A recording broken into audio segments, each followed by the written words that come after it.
या एक्सचेंज से उधार लेते हैं, फिर आप उसे तुरंत बाजार में मौजूदा भाव पर बेच देते हैं। जब कीमत गिर जाती है तब आप उसे वापस कम भाव में खरीद कर ब्रोकर या एक्सचेंज को लौटा देते हैं। इस तरह आपके बेचने और खरीदने के बीच का जो अंतर है वो आपका फायदा होता है। क्या आपको ये तरीका समझ आया? मैं यही तो पूछ रहा हूँ, मतलब ब्रोकरेज में जब हम किसी शेयर को बाय नहीं किए होते हैं तो हम उसे सेल कैसे करेंगे? यही तो मेरा मेन मकसद है पूछने का। हाँ, मैं समझ रहा हूँ आपकी बात। आपने जो सवाल पूछा है वो शॉर्ट सेलिंग से जुड़ा है।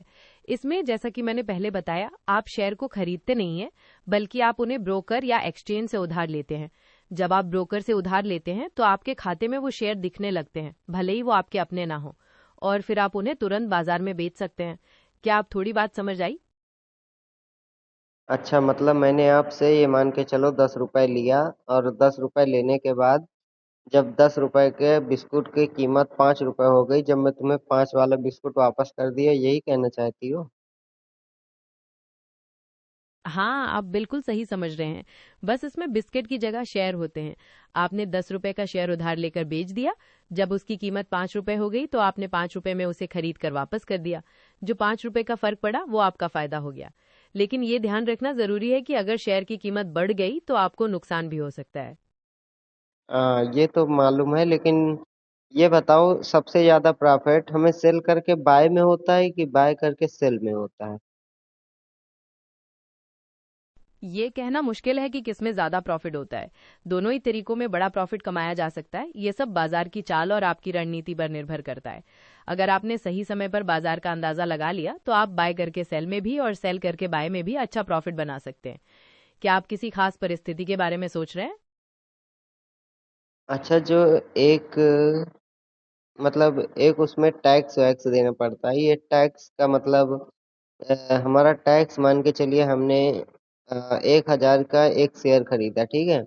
1,000 शेयर खरीदने के बाद उसे हम 5,000 में शेयर को बेच दिए, तो हमारा टोटल टैक्स कितना बनेगा इसमें?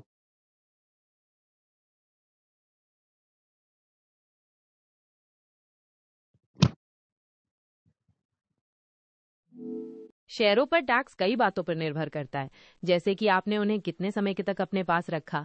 अगर आपने उन्हें 1 साल से कम समय में बेचा तो इसे शॉर्ट टर्म कैपिटल गेन्स कहते हैं, और इस पर आमतौर पर 20% के हिसाब से टैक्स लगता है।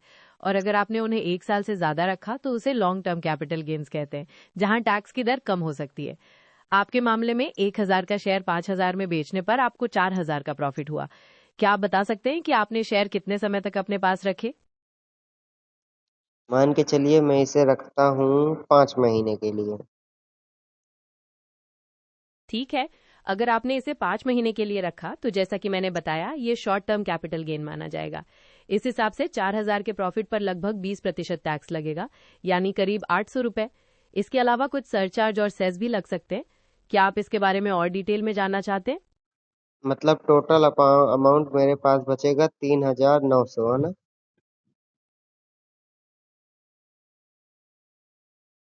नहीं, आपका प्रॉफिट 4,000 था। उसमें से लगभग 800 टैक्स चला गया, तो आपके पास लगभग 3,200 बचने चाहिए, 4,900 नहीं। क्या आप कैलकुलेशन में कुछ कंफ्यूज हो रहे हैं? ओह सॉरी, वो गलती गलती हो गई। कोई बात नहीं, हो जाती है गलती। तो अब सब क्लियर है? कुछ और पूछना है इसके बारे में? पर मैं ये सोच रहा था कि जब हम किसी चीज को मतलब खरीदते हैं, उसे खरीदने के बाद हम उसे बेचते हैं, तो हमारा प्रॉफिट मान के चलो 10 रुपए बनता है, और उसी को हम 10 रुपए को खरीदते हैं एक शेयर, और उसे मतलब ब्रोकरेज से अपने खरीदते हैं, जो हमारा डीमेट अकाउंट है या जो हमारा एपिसोड है, हम उससे खरीदते हैं, ठीक है। उससे खरीदने के बाद हम उसे 5 रुपए जब हो जाता है शेयर, हम उसे 5 रुपए में खरीद के दे देते हैं। तो ये बताओ, इसमें हमारा फायदा दोनों में सेम ही बन रहा है, इसके मतलब है।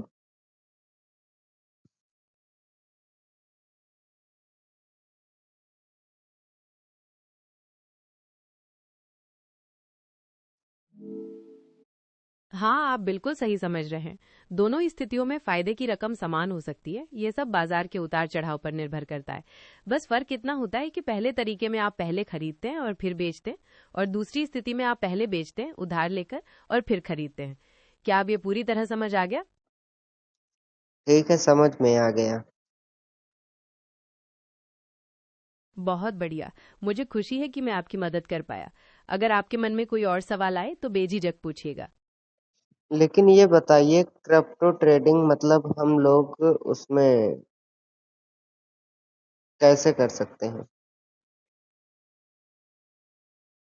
क्रिप्टो ट्रेडिंग करने के लिए आपको किसी क्रिप्टो एक्सचेंज पर अकाउंट खोलना पड़ता है, जैसे वजीर एक्स या क्वाइन स्विच कुबेर।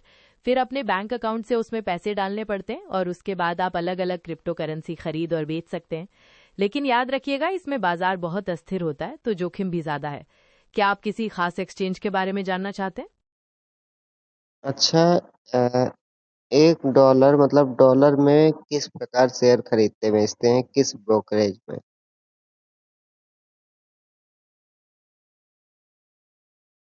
डॉलर में शेयर खरीदने बेचने के लिए आपको किसी ऐसे ब्रोकरेज प्लेटफॉर्म का उपयोग करना पड़ता है जो अमेरिकी बाजार में निवेश की सुविधा देते हैं। कुछ लोकप्रिय प्लेटफॉर्म्स हैं आईएनडी मनी, वेस्टेड फाइनेंस या इंटरैक्टिव ब्रोकर्स। इनमें आप भारतीय रुपए को डॉलर में बदलकर अमेरिकी कंपनियों के शेयर खरीद सकते हैं। क्या आप इनमें से किसी एक के बारे में और जानना चाहते हैं? हाँ, इसी ऐप को मेरे को लिंक दे दो, चाहे किसी की भी।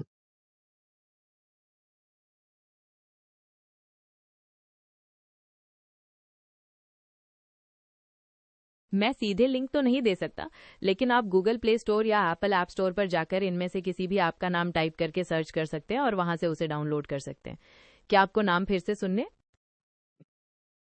ओके, ठीक है। ये बताइए, इसमें कोई दिक्कत तो नहीं हो सकती ना हम लोगों को या हमारे अकाउंट को?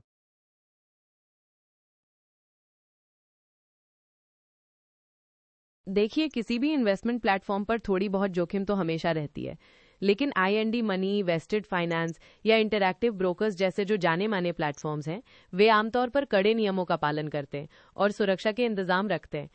फिर भी कोई भी कदम उठाने से पहले नियम और शर्तें ध्यान से पढ़ लेना अच्छा रहता है। क्या आपके मन में कोई खास चिंता है?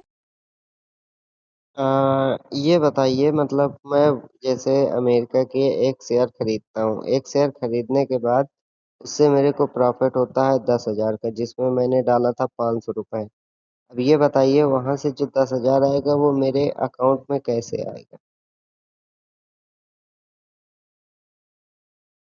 जब आप अमेरिकी शेयर बेचकर प्रॉफिट कमाते हैं तो वो सबसे पहले आपके ब्रोकरेज प्लेटफॉर्म के वॉलेट में आता है। वहां से आप उसे वापस अपने भारतीय बैंक अकाउंट में विड्रॉ कर सकते हैं। प्लेटफॉर्म के जरिए वो डॉलर पाउंड में बदलकर आपके बैंक अकाउंट में आ जाएंगे। कुछ प्लेटफॉर्म्स इसमें थोड़ा वक्त ले सकते हैं और कुछ फीस भी लग सकती है। क्या आप इस बारे में और कुछ जानना चाहते हैं? नहीं, थैंक यू।